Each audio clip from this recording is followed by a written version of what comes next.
Nung una, inaamin ko, nag-aalangan ako kay Michael eh. Tingin ko hindi siya bagay sa'yo. Pero matapos kagabi, sayang kung hindi mo siya mamahalin ng tapat at buo. Michael, ayoko mag-away tayo. Gusto ko maging maayos yung relasyon natin. Gusto kitang mahalin ng buong buo. Gusto kong mahalin ka higit pa kay RJ. Huwag mo akong gagayahin na. Basta tatandaan mo, mahal na mahal ko kayo. Tagal ko na rin pong pangarap po yun eh. Na mabuo po yung pamilya ko. Na bumalik po yung tatay ko. Pero hanggang pangarap na lang din po talaga yun. Pero okay lang po. Sanay na rin naman po ko na si nanay lang po yung kasama ko na wala pong tatay. Yeah. Grabe naman, Michael. Ang dami mo naman pasalubong sa amin. Ay, teka, ano ba nga pala nalaman na nandito kami? Bakit? Meron pa ba kayong ibang pinupuntahan kung hindi dito? Lagi naman talaga kayong nandito ah. Hindi, nabanggit na sa akin ni Lynette na andito kayo. Kaya dinamay ko na kayo sa pasalubong kay Chang. O kita mo ako talagang bro, meron ka damay dyan. lang kayo. Dapat lang. Salamat. Salamat. Napakahusay talaga ito ni Michael. Sandali muna, Sobra. Michael. Nakapag-usap na ba kayo? Okay na ba kayo ni Lynette? Oo, okay na naman kami. Nagpatid siya sa school para sabay na lang daw sila ni Teacher Cherry magpunta ng ospital. Hoy, mukhang hindi ka na yata galit kapag pumupunta siya sa Apex. Wala naman sa akin yun, Chang. Alam mo, yung mga ngiti mo, kabisado ko yan eh. Ngiting panalo yan eh. Sige na, magkwento ka. Mag-share na, share! Wala naman yun, Chang. Maganda lang yung usapan namin. Kaya, okay na yun. Ano nga usapan niyo? Wala, nire-assure lang ako ni Lynette. Ang sabi niya sa akin, gusto niyang tumagal yung relasyon namin. Yun! At saka, gusto niya daw akong mahalin ng higit pa sa tatay ni Annalyn.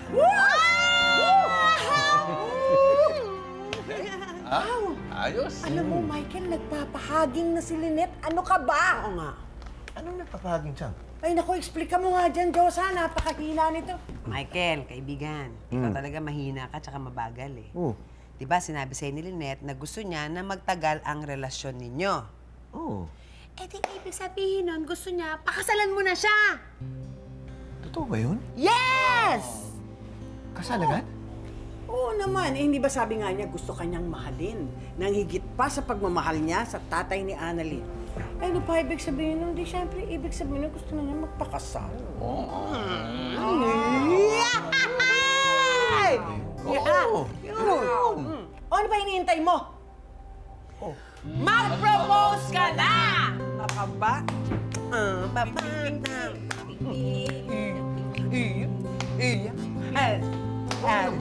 Ayun na yun. Oo naman, oh. Ay, naku. Michael, wala pa dito si Lynette. Hindi mo ba susunduin? Pagkatapos ho dito, susundin ko na ho siya.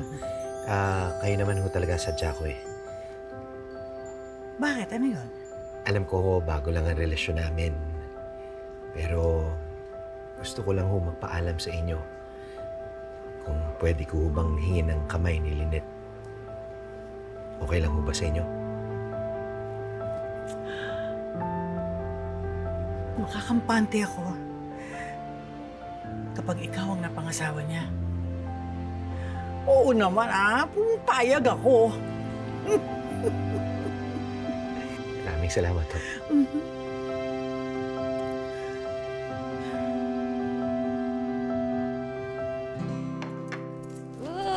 Good morning, anak! Good morning, Nay! Kain na muna bago ka pumasok. Sige po. Si Lolo po. Ay, nako. Kanina pa umalis dahil maaga do yung trabaho niya. Ako na, anak. Ako na. Sayang naman, di pa po kami nagkaabot. Pero puntahan ko na lang po siya mamaya. Ay, anak. Kamusta na nga pala si Jewel? Matutuloy ba yung ano niya? Yung operasyon niya? Yung transplant? Opo, Nay. Actually, mamaya na po yung operasyon po niya eh. Swerte nga po nila kasi bumalik po yung tatay nila. Sana all po, no?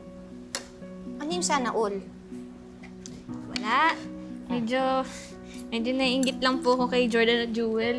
Naisip ko nga po, paano kung ako po kaya sila, no? Yung magka-problema po ako sa kidney ko. Dadating po kaya yung tatay ko para mag-donate. Anak, huwag ka pong salita ng ganyan. Hindi maganda yan, ha? Nay, joke lang naman eh. So, okay na. Talaga. Tsaka, Nay, naisip ko nga po, okay na po ko kahit tayong dalawa lang po forever. Kahit wala pong tatay. Masaya po ako sa iyo eh. Talaga. Oo naman, Nay. Kain na Kain tayo. po tayo. Kumain ka ng marami, ha? Ako naman po maghahain. Hindi na ako na gusto kong Hindi. kumain. Ako Sige na na nga, po. konti lang, ha? Konti lang.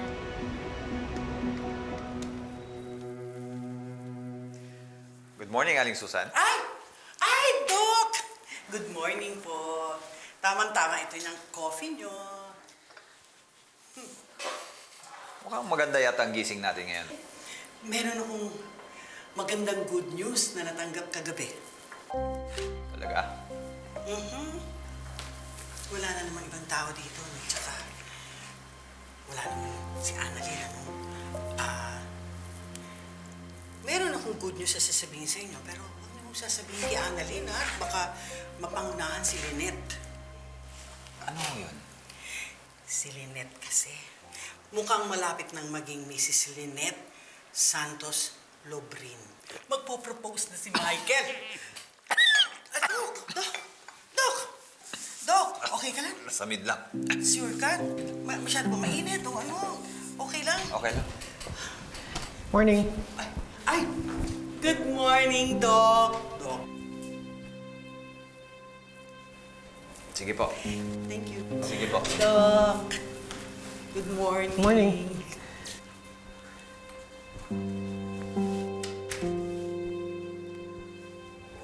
What was that all about?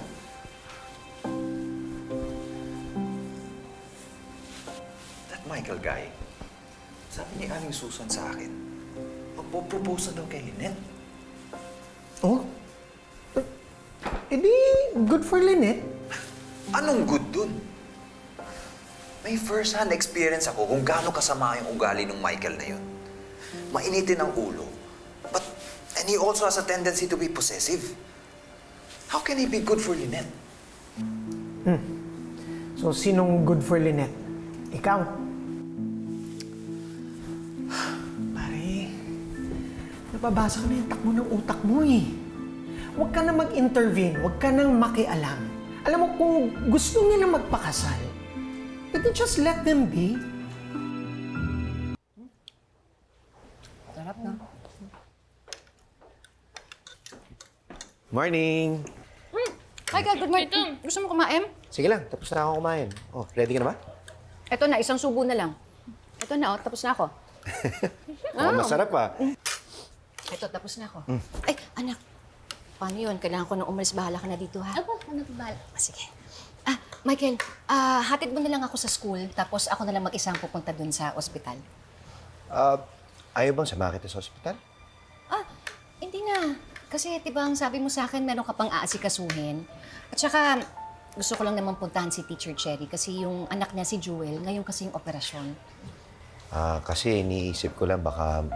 Baka makita ko si Ma'am Moira. Huwag kang mag-alala, iiwasan ko na lang siya kasi ayoko din naman na nagkikita kami. Ayoko talaga nag-aaway kaming dalawa eh. O sige, text mo na lang ako pag tapos ka na para masundo kita.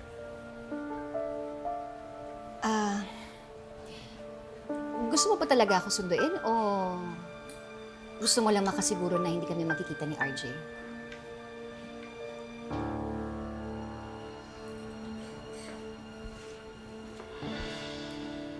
Lynette, mahirap man paniwalaan, pero kasalanan ko rin naman yun kung bakit ganyan ka mag-isip. Pero gusto ko lang malaman mo na I trust you. At ayoko na rin isipin na maaari kayo magkita o mag-usap ni RJ.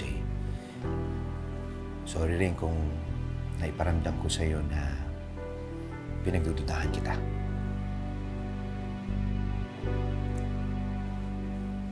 Sorry din kung pinagdudahan kita. Wala yun. Huwag mo na isipin yun. Oh, hindi ka na. Kasi Baka malate ka na sa school. Kunin ko lang yung mga gamit ko.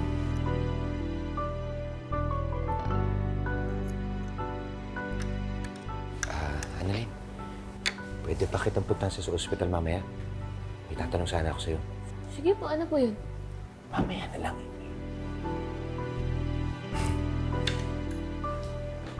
Teka na. Anak, una na kami ha. Kita tayo mamaya. May...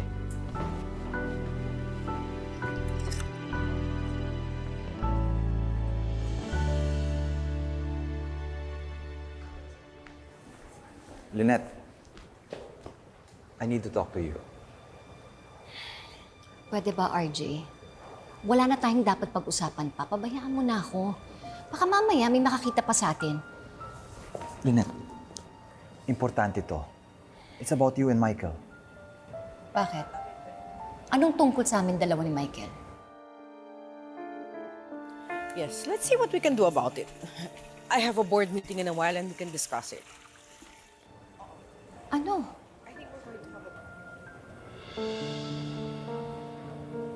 I'll talk to you later.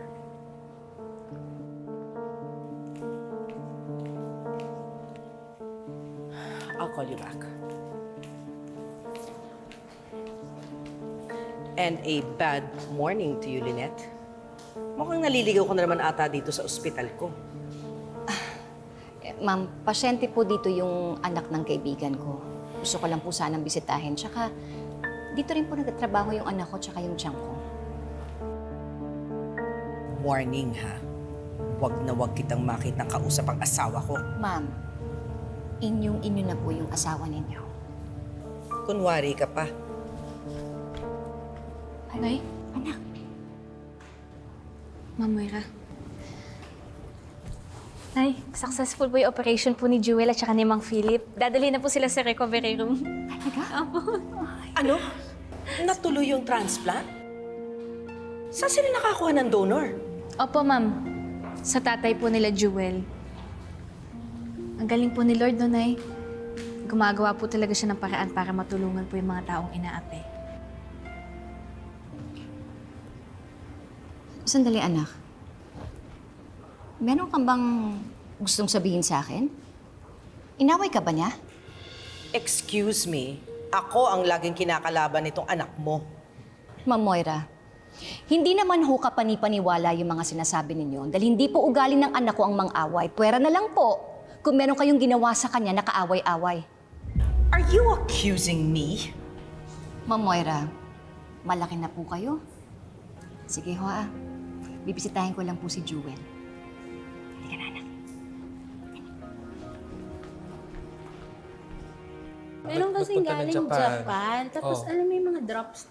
Yeah. Nagpapa yung 70 pieces. So gusto kong... Excuse me. Ano po, Dok? Saan ulit yung room ng kidney transplant patient natin? Yung pasyente po, Doc, 407. Yung tatay po, 405. I think, Doc, nandun si Dr. Santos. Yung nanay ba ni Dr. Santos nandun din? Hindi lang po namin sure, Doc. Pero gusto niyo po check po namin. Opo. Hindi na.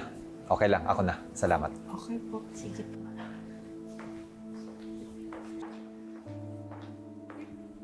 Michael,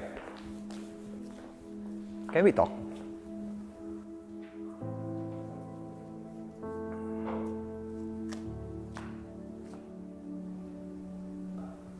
Ano yan?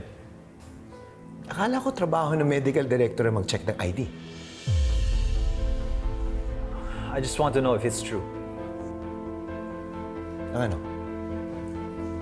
Totoo ba na magpo-propose ka na kay Lynette? Paano mo nalaman? So, totoo nga, nayayayain mo si Lynette magpakasal? Kung totoo man, ano pakialam mo? You don't deserve Lynette. Sino mas deserve eh? Ikaw? You know what? Imbis na nakikialam ka ng buhay ng ibang tao, ayusin mo yung sayo. Instead of being concerned kay Lynette, intindihin mo yung asawa mo para hindi nasisira ang pamilya mo.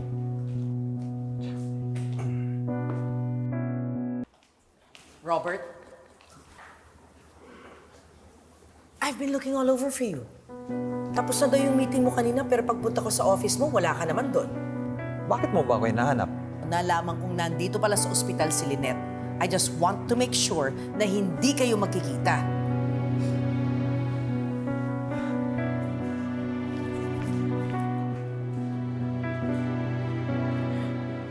Tara, dali, bilis! Mars, medical director yon tsaka admin natin. Kung gusto mong sumunod at mawalan ng trabaho, go, dito lang ako. I'm good. I'm good. Ay, dito na lang din ako. Sa patrabaho na dyan. Tito Michael! Annalyn. Tito, ba't dito ko pinatawag? Actually, kanina pa ako nandito eh. Hindi alam ng nanay mo. Hindi niya po alam. Bakit po? Ano po bang meron? Meron sana akong gustong hingin sa'yo. Tito Michael, may kasalanan po ba kayo kay nanay? Kayo po nag-usap po tayo. Hindi, wala. Gusto ko sanang humingi ng permiso sa'yo. Kung okay lang. Saan po?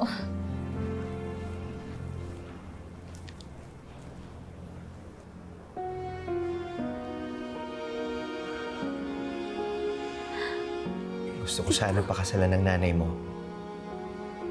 Kung okay lang sa'yo.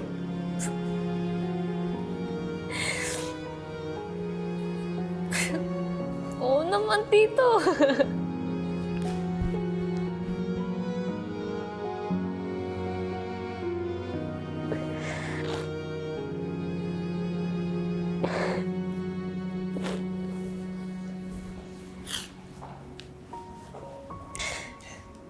Alam mo, Tito Michael, kanina lang po sabi ko, okay na po na kami na lang po ni nanay magkasama forever.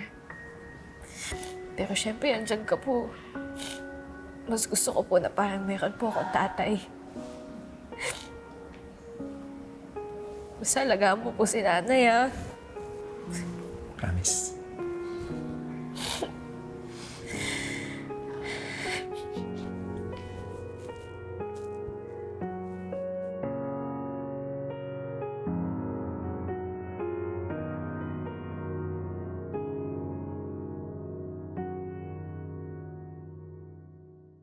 Hello, Ninang. Opo, pauwi na rin po ako. Kayo po, ready na po kayo? Eto na, mag-uumpisa pa lang kami. Ewan ko ba naman kasi dyan sa Tito Michael mo? Nung naisip na mag-propose dyan sa nanay mo, gusto agad-agad. Siyempre, ganun po talaga kapag in love. Di ba nga kayo po ni Tito Cromwell, madalian din po yung naging kasal ninyo? Ay, naku nak, yung ninong mo, pinikot lang ako niyan, no? Hoy! Nakaw, Annalyn, huwag kang maniniwala dyan. Anong pinikot? Nandun pala kami sa simbahan eh. Siya may hawak ng pambambu habang kinakasal kami. Isang malaking kasanungalingan yan, anak ko. Alam mo ba kung bakit? Aba, hindi pa nga siya tinatanong eh. I do na ng I do. O, diba? Di in love na in love sa ninang mo. Nako, mas malaking kasinungalingan yan, Annalyn. Alam mo bang, nasa bridal car pa lang kami. Gusto na honeymoon.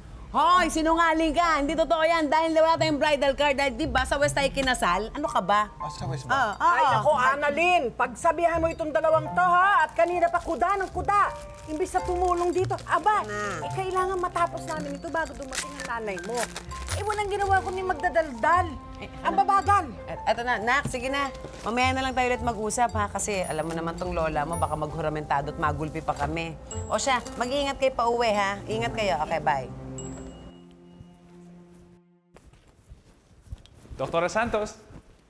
Dok, Aba, mukhang may date tayo ngayon ah. date? Ako? Wala akong ka-date, no? Ba't mo naman nasabi yan? Well, iba kasi aura mo ngayon. Blooming. Ako? Blooming?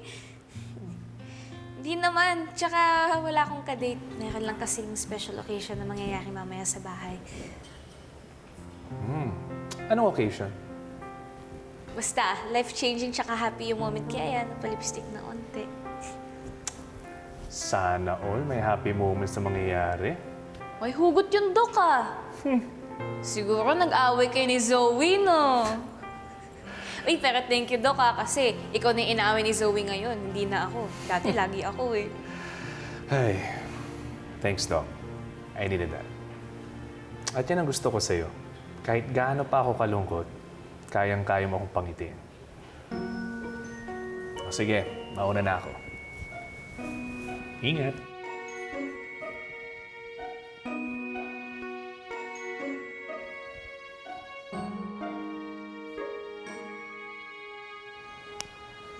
Annalyn, boyfriend yun ni Zoe.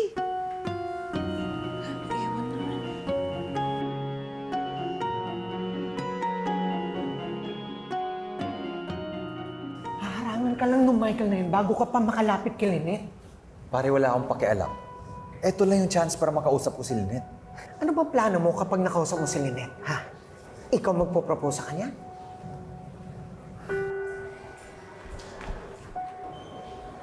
Lynette.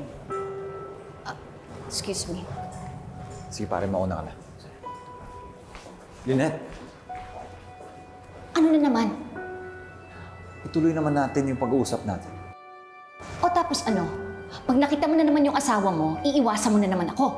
Lynette, this is important.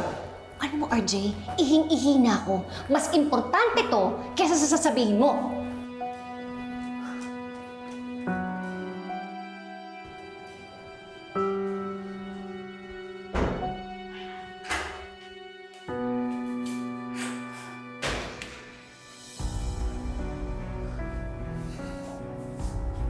Robert, anong ginagawa mo dito sa CR ng mga babae?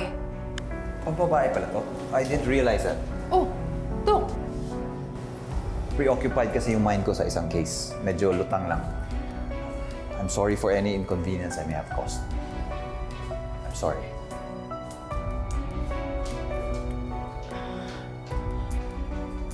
Katie, mabuti nandito ka. Alam mo ba kung nagkita kanina si Lynette at si Dr. Tanyag? Not to my knowledge po.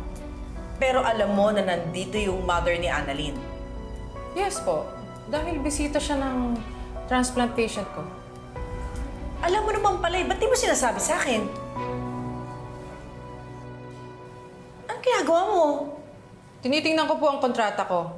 Chine-check ko kung part ng job description ko ang mag-report sa inyo tungkol sa nanay ni Dr. Santos.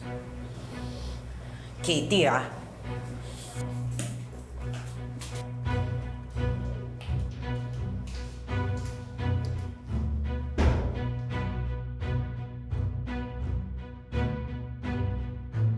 Pare, nakita mo na pala paalis si Lynette kanina sa ospital. Hindi mo sinabi sa akin. Pare, para ano? Para pigilan siya magpakasal kay Michael? Oo. Hindi talaga siya dapat magpakasal dun. And then what? Sasabihin mo kay Lynette, ikaw na lang. Pare, she can't wait forever. Just let her go. Total, nagkabalikan na naman kayo ni Moira eh. Katawan ko lang umuwi kay Moira. Pero my heart's home is still with Lynette. Kaya hindi talaga ako makakapayag na magpakasal siya dun.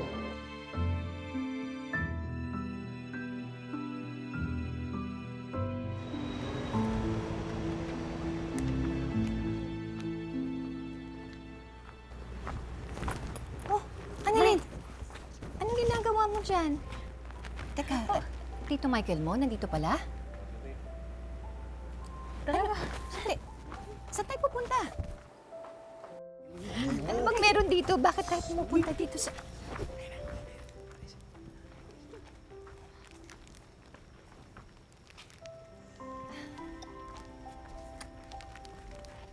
Michael, anong meron? Bakit kayo nandito? Lynette.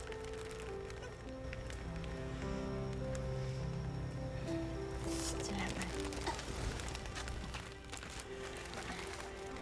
Bakit may mga dekorasyon?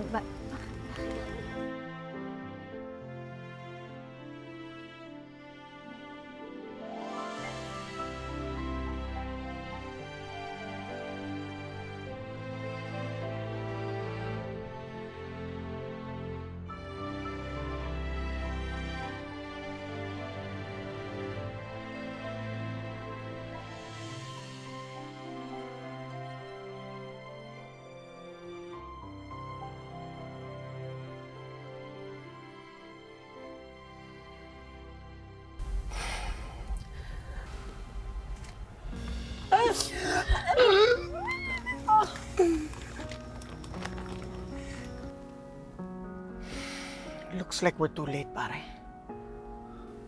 No. Mukhang hindi pa sinagot ni Lynette si Michael. Pare. Gulo kapag sumugod ka doon. Let Lynette decide. If she still has feelings for you, hindi naman yung papayag magpakasal kay Michael eh.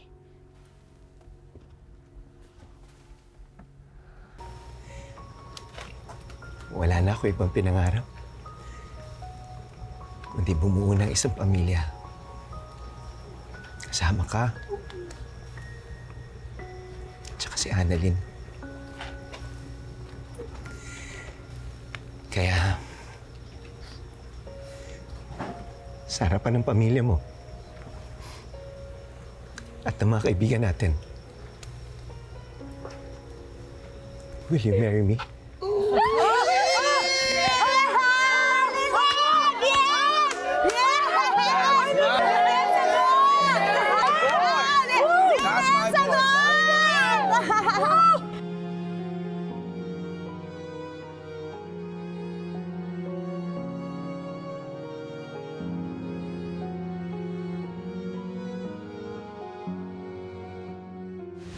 Alam mo ba, kinuwento niya sa akin, may usapan daw kayo, tapos hindi mo daw siya sinipot.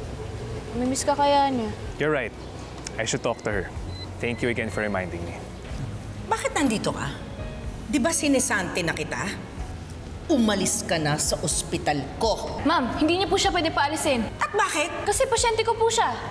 May tanong lang ako bago ka umalis. Hindi mo na ba ako mahal? I know you're doubting her right now dahil bata pa siya. But I can assure you, she's a very good doctor.